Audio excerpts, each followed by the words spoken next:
jërëjëf. waaw Bugaar dafa fàtte ni Nations Unies du sentiment. Sentiment mooy du kii xees na wala ñuul la góor la wala jigéen la jullit la wala gëmul yàlla lañ fay tegee nit. Nations Unies mbooleem seen mbootaayu xeet yi la foofu seen choix day doon choix bu tangible boo xam ne dina mën a maanaam attan li nga xam ne tey jii moom mooy devenir u monde bi à travers une organisation onusienne. boo dégloo Bugaar benn critère la joxe ma jàpp ci moom li tax ñu war a jox Macky Sall Nations Unies mooy dem na ci pays occidentaux yi ñaani céréales indi ko baat boobu dama ko noté moo lay wax ne maanaam ba tey nit ñi comprendre ñu enjeu mondiaux yi nga xam ne tey jii ñoo war a am ba nit war a mën a jël Nations Unies. C'est pas la personne de Macky Sall qui nous intéresse bu tuddoon Demba Ndiaye wala Samba Diop bu ñuy wax dañuy wax lan la def d'abord dëkkam parce que Nations Unies bu la koy jox nga war a jiite mbootaay xeetu àddina yi ci dëkk ya ca bokk dañuy xoolee sa réew lan nga fa def ba pare. donc jàpp leen ne ñu nekkuñu débat de personne Macky Sall damay rappeler ay faits yoo xam ne fii la xewee ci réew mi muy Sénégal te kii di Macky Sall moom moo ko fi def loolu rek bu mu ci yemoon yéene nañ ko sénégalais bu ne waaye ba mu def sénégalais bu def jëf ji nga xam ne moom laay bëgg a lim bi ci njëkk mooy dañoo nekk un pays bi mu koy hérité sur le plan économique mu def ce qu'on appelle des crimes économiques. Je donne des exemples bi mu ñëwee Abdoulaye Wade ji ko jox réew mi daanaka boo doon jël suñu taux d'endettement weesul woon 35%. Macky Sall bi muy jógee Sénégal daanaka yóbbu na ko ba presque 80% ci lu ñu nëbb waaye dem na ba 119%. maanaam doomu Sénégal la bu xëy bu ne maanaam war nga participer lu ëpp 1 million ci budget Sénégal ngir kat Sénégal mën a fay ay borom ngir kat ki may dégg mu leer ci moom parce que débat la. deuxièmement ñu jox ko dëkk bu am 35 ressources naturelles man nekkuma ci Macky ci fay laa ne parce que bu la joxee Nations Unies ne la yaa koy coordonné tu tends à développer des programmes moi je reste sur des programmes ñu jox ko dëkk bu am 35 ressources naturelles ak des ressources minières Macky Sall def fi 12 ans defal nu zéro industrialisation maanaam on avait un taux de croissance extraverti piloté ou bien li ko gën a tingoom mooy secteur service yi tertiaire donc suñu secteur primaire doxul secteur secondaire bi waroon tingoom la transformation aussi doxul ñu jox ko un budget boo ko doon cumuler lu ëpp presque 40 000 lu ëpp 20 000 et quelques milliards Macky Sall sur le plan sanitaire mu tegal na fi un taux de mortalité de 23% maanaam téeméeri jigéen yu war a am doom jàppal ni ñaar fukki ak ñett yi absolument dañoo war a faatu ci fay laa taxaw ñu jox ko un pays pour ce qu'on appelle le bilan immatériel mooy jox na la pour nga indi suñu démocratie Macky Sall tëj fi Khalifa Sall tëj fi Karim Wade songu Ousmane Sonko ci fay laa nekk te boo demee Nations Unies dafa bokk ci li nga xam ne tey jii dañ koy xool mooy yow sa dëkk d'abord sa bilan immatériel lan la ñu gis ne dafa am recul démocratique yoo xam ne y a beaucoup de rapports yoo xam ne aussi génn na ko au niveau des Nations Unies Human Rights Watch et cetera non seulement ñu dem ci beneen axe bi mooy lan mooy liberté Nations Unies ku xam day xam ne dañuy liggéey ci liberté maanaam nit ki sur les droits humains droit bi gën a fondamental gën a ndaw mooy droit à la manifestation mooy boo jaaxlee nga génn ka damay manifester. Qu'est-ce que Macky Sall a fait? Macky Sall à travers des manifestations tant sur le plan politique ak xeex report élection bëgg a tuumaal góor jàpp ko daanaka 83 personnes maanaam juróom-ñetti fukk ak ñetti bakkan daanoon nañu seen deret tuuru na ci li nga xam ne tey jii mooy ci régime Macky Sall leen la woon droit participer à l'élection mu xañ ko nit à travers des articles yoo xam da ko dugal dans ci code bi changer li nga xam moom mooy suñu code électoral réviser li nga xam ne moom mooy suñu constitution. beneen bi mooy droit à la liberté nga xam ne nit ku nekk am nga droit circuler mu tëj lu ëpp ci 2000 personnes yoo xam ne tey jii caabi féete woon nañ leen gannaaw. je reste sur les faits parce que man du ma def débat de personne. beneen bi mooy yeneen yoo xam ne tey jii mënoon nañ ci taxaw benn par benn donc man waxuma Macky Sall la ku jëf ji Macky Sall jëf mérité woo dem fi nga xam ne tey jii moom mooy Nations Unies loolu lañ gëm buñ sañoon nag sénégalais bu fa participer parce que déconstruction laay def foofu dañoo jàpp ne waa Pastef dañoo iñaanee Macky Sall mu dem Nations Unies demeewul noonu bu ñu sañoon sénégalais bu nekk jël ko waaye ban sénégalais moo ñu war a représenter au niveau des Nations Unies mooy sénégalais bu set loxo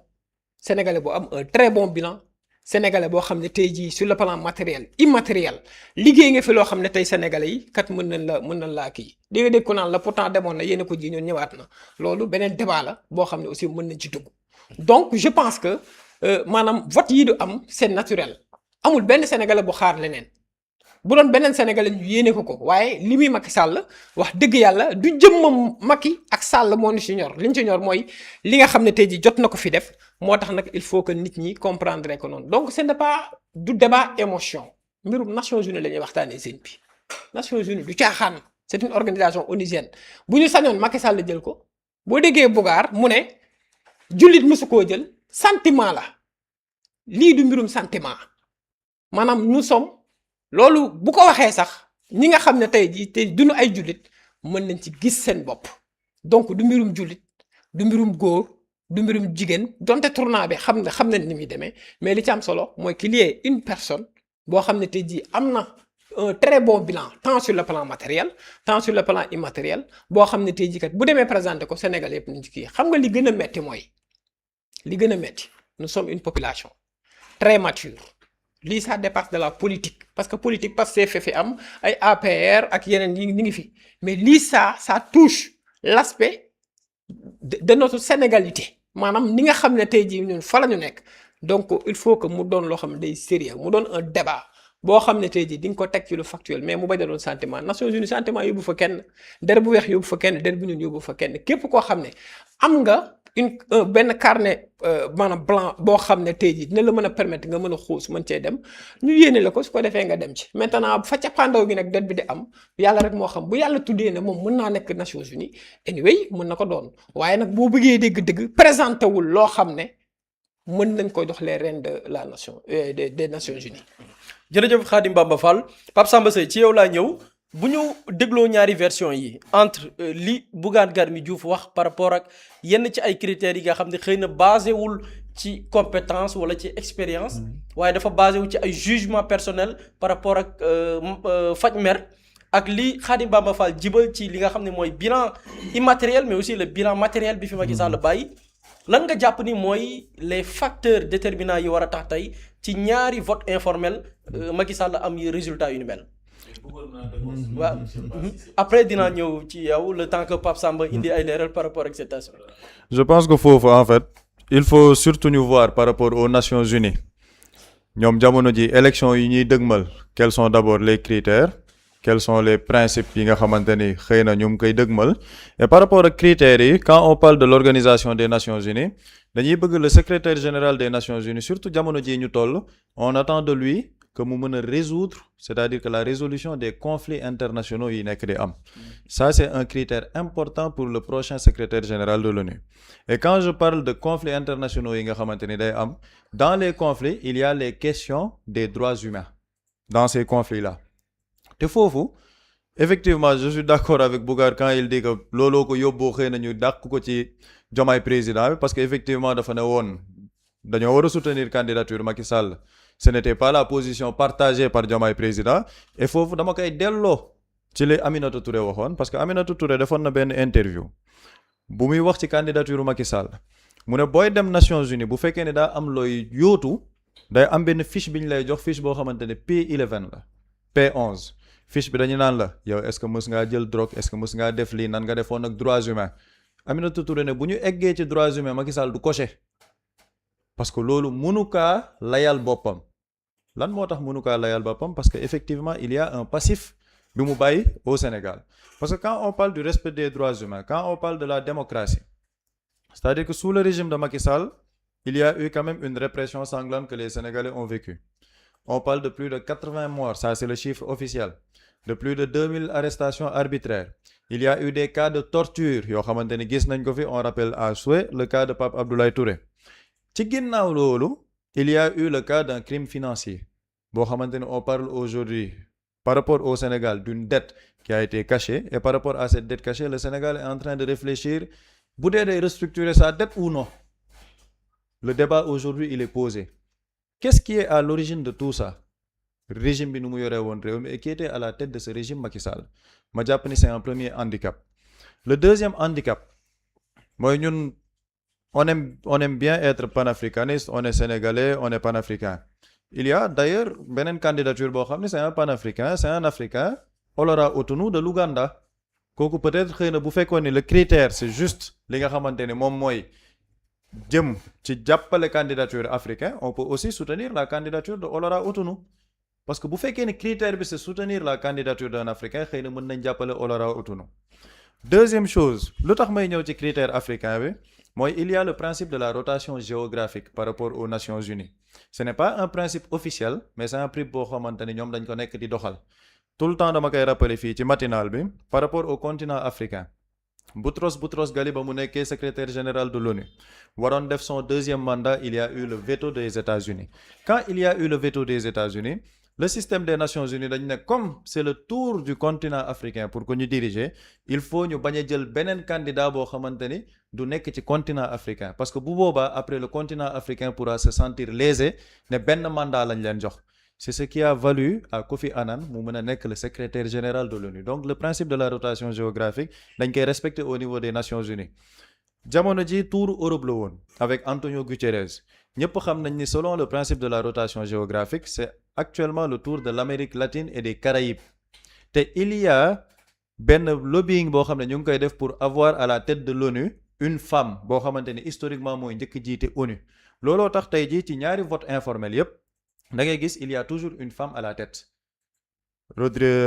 Birket moom mooy jiitu, gis nga ni bu tey bi moom moo jiitu, Rebecca Greenspan topp ci, Raphaël Grossi topp ci, parce que Raphaël Grossi il a peut-être des accointances avec les Américains, avec les Russes. Donc foofu il y a ce principe de la rotation géographique qui joue. Te lan moo tax nga fay fekkaat Raphaël Grossi, parce qu'il appartient au bloc de l'Amérique latine.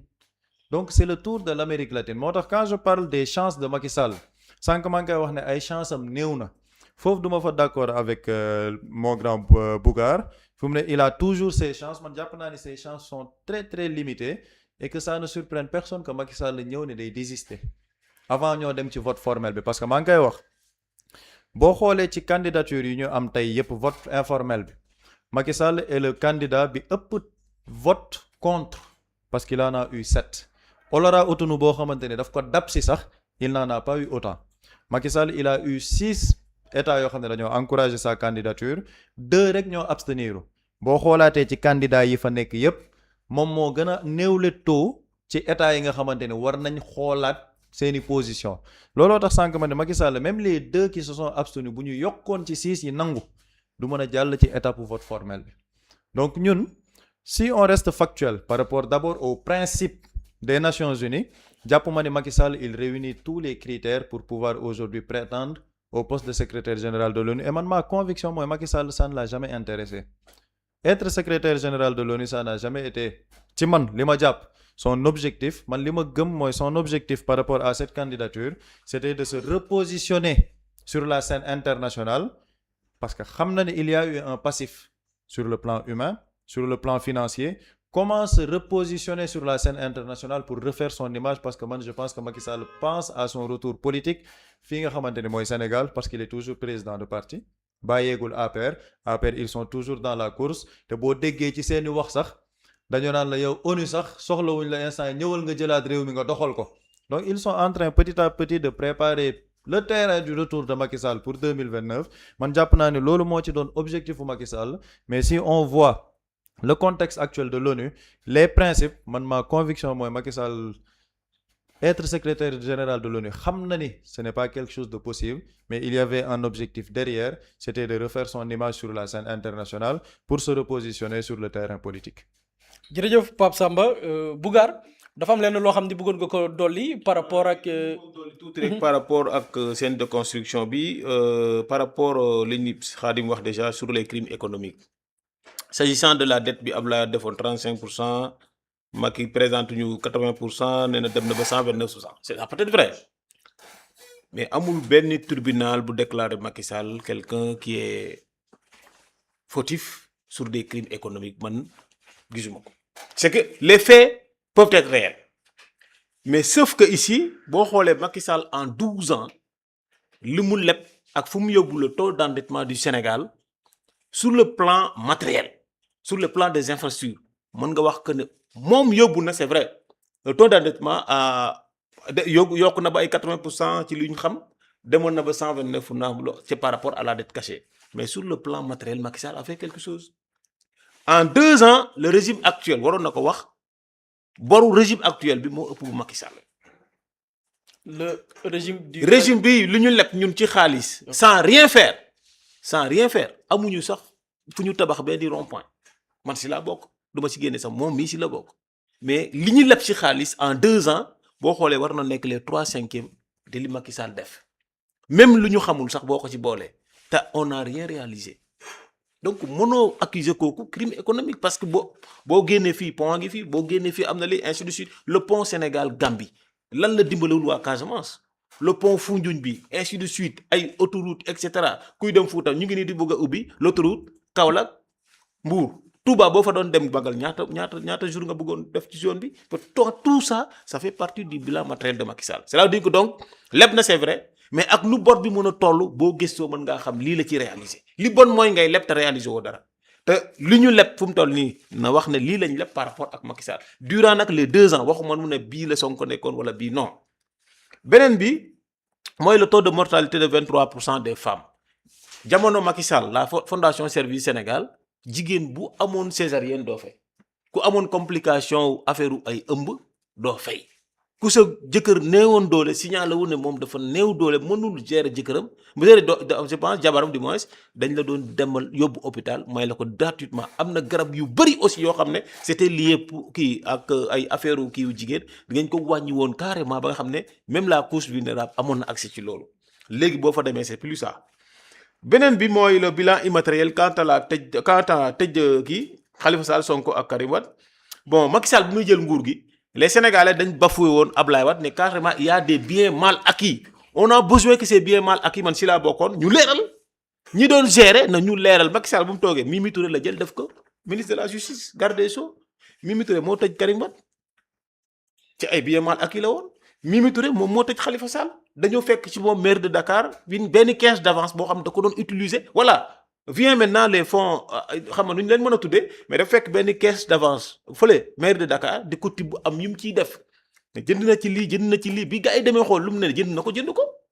loolu ça suffisait pour nga tëj ko en plus xaalis bi ñu ko doon utiliser aussi pour sorte de détournement d'objectif parce que xaalis daañu ko jël di ko utiliser ni ñu ko war a utiliser résultat loolu y avait un quoi Macky Sall Karim ni ñu ko waxatee Mimi Touré moom moo tëj.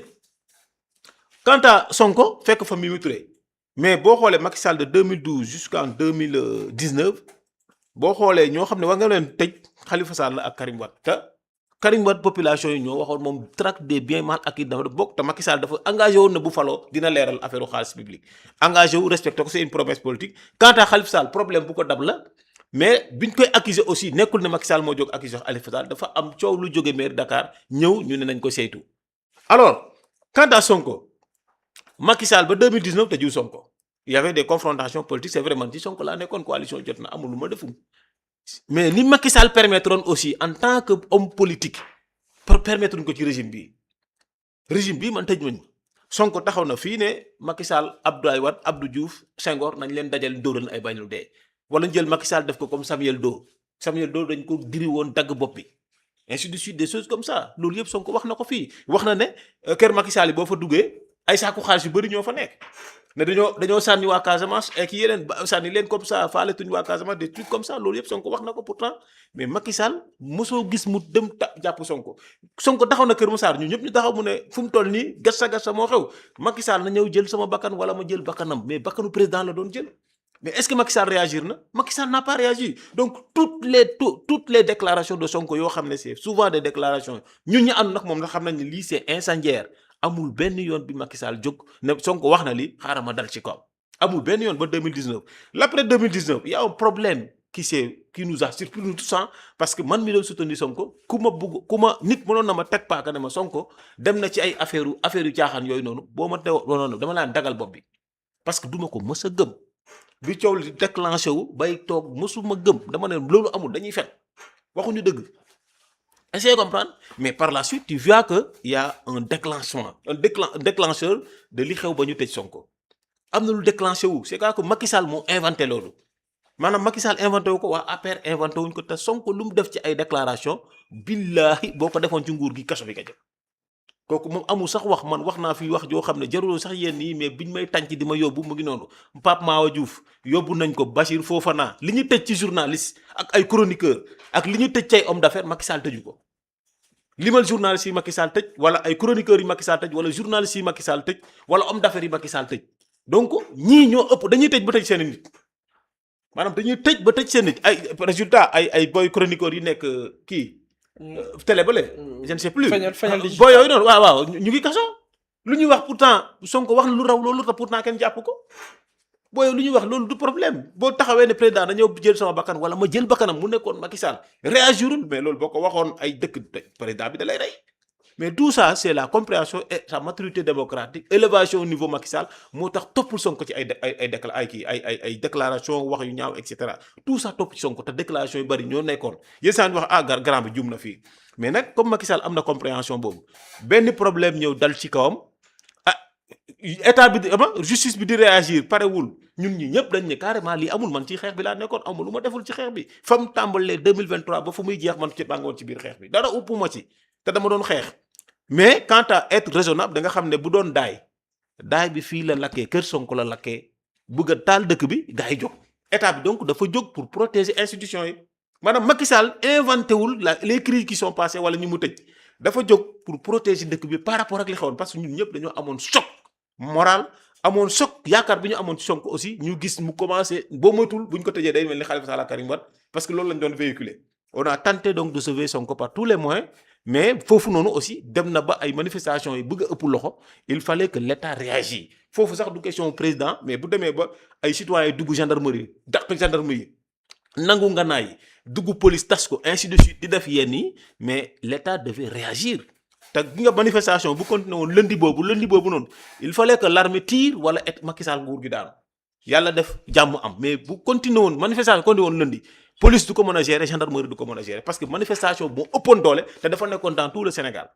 essayez de comprendre donc c'est là l'État a réagi du moins donc Macky est une grande victime là-dessus dans la mesure où il n'avait pas le choix lu jóg ñëw dal ci kawam la inventé wu ko initié wu ko jéemu ko forcé wu Sonko ci dara loolu moom moo jur les 83 morts boo xoolee sur la question des 2000 prisonniers aussi foofu bi affaire bi déclenché woo état bi daf doon xool naka la mën a def ba jàmm am maanaam ñëpp la ñu doon jàpp man mii sama kër raar naa ko ay jour laa la bu ma ñëwee fu ne bunt bi dañ ko dajji bunt yëpp lañ dajji xam naa man lañ doon xool mais nekk ma fa sama jawar mu ngoon dëkk ba yaa ngi comprendre donc demoon nañ ba ñun ñemewuñu fanaan suñu kër yi te ñu doon wër du question Macky Sall leen yoon ni woon gars yi dañ ne woon booy ñoo jiite affaire yi donc ñi ak ñii lañ war a jàpp ainsi de suite dañ doon jàpp bi affaire yi demee ba dal il les a fait sortir donc il n'a pas inventé de créer des tensions yoo xam ne tëj nañ nit ñooñu noonu pour bañ a gudd alors lu muy wax si déconstruction aussi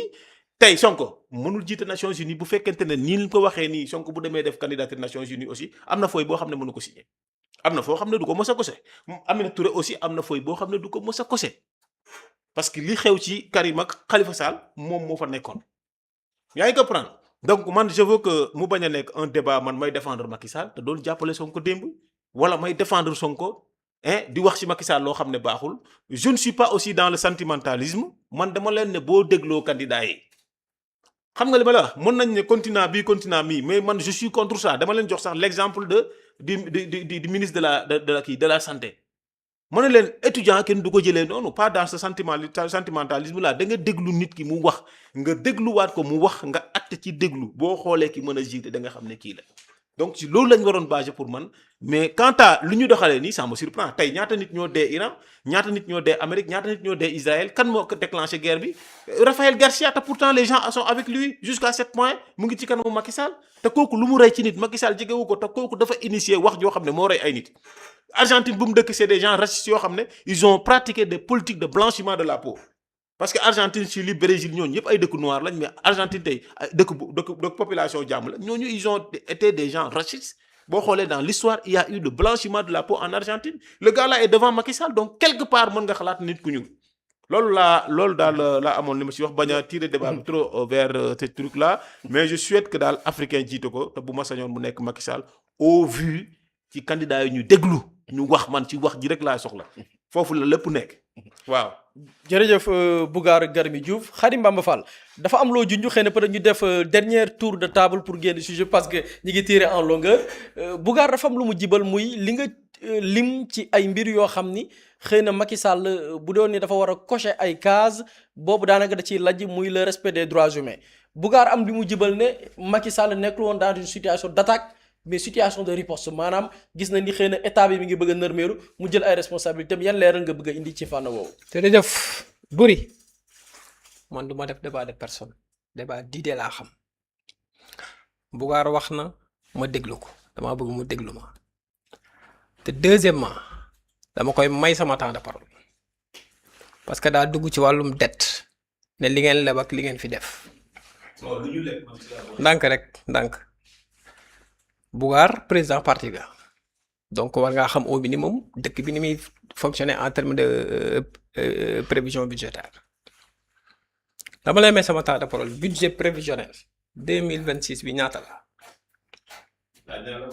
may naa la sama temps de parole nga wax. non man bàyyi ma may sa temps de parole ba ngay waxal rek man wax. xam nga du ko wax xam nga doo ko wax. waaw xamoo ko. waaw mais y a pas de problème c'est pas un péché. Le budget prévisionnel maa ngi ñëw rek. Voilà. Moi je reste dans le factuel. Moi je fais des débats d'idées. li tax ma jox la sama temps de parole pas pour tontu mais pour nga leeral ko Sénégalais yi. munoo ko baal ma def ko. budget prévisionnel 2026 mi ngi toll ci 7177 milliards de francs CFA Bougane. c'est une information. ndànk rek voilà ndànk rek allez-y. dama lay dugal ci dette ci budget prévisionnel boobu. non man waxuma la ay budget. recette waaye déglu ma rek waaye déglu ma rek bu ma nag dama lay xam ne comme que 7177 milliards la say recette li nga mën a mobiliser mi ngi toll ci 5932 milliards nga am un solde budgétaire de 1245 milliards xam nga lu ma la ci bëgg a wax mooy la ñuy leb fa muy la ñu leb. fa muy dugg ndànk rek nga am ci fay bor amortissement de la dette kase mi ngi toll ci 4307 milliards de francs CFA génneel say recette 5000 milliards amortissement de la dette rek nga fay 4307 milliards yamul ci loolu de ci li nga war a fay nga war a ñëwaat ci li nga xam ne moom mooy les charges financières muy intérêt ak commission foofu rek da nga fay fay lu toll ci 1532 milliards sans pour autant nga compter li nga xam ne tey ji moom mooy yeneen charges yi pour vous dire lépp boo gis Bougane bor lay fay. ndànk rek non ndànk ma ñëw rek ndànk rek xam nga dama dugg non xam nga dama dugal la foofu xam nga dama dugal la foofu da nga wax Macky Sall ne la mu leb bi ak matériel ba ma wax nga wax ne ñii kat li ñuy leb ma bëgg la xam ne lu ñu leb fooy xam ne dañ ko leb ngir fay ay bor pour vous dire maanaam li nga xam ne tey jii mooy aspect bi ñu war a aborder du li ñu leb waaye buñ ko lebee fan lañ koy dugal loolu mooy wax ci deuxièmement tudd nga buri par rapport ak le bilan immatériel wax ne dañoo nekkoon dans tout ce qui est l'attaque moom mu doon comment dirais-je xool naka lay fayee daay gi daf ci am loo xam ne loolu droit humain la constitution moom moo ko garantir ay nit liberté la boo amee lu la metti sañ ngaa génn nga manifester buñ ca jëlee sa bakkan kan moo tooñ ka jël sa bakkan donc je pense que vouloir assimiler les 83 morts ci loo xam ne tey jii c'était exclusivement pour xool naka la ñuy def ba mën a téye par rapport ak li nga xam ne moom mooy état bi loolu c'est insulter même la mémoire de ces enfants et je pense que moom par exemple warta wax loolu li tax ma war ko wax mooy dafa wax sànq ne dafa bokkoon ci ñi nga xam ne dañoo àndoon ci yëf yi ba ñu bëggoon koo jàpp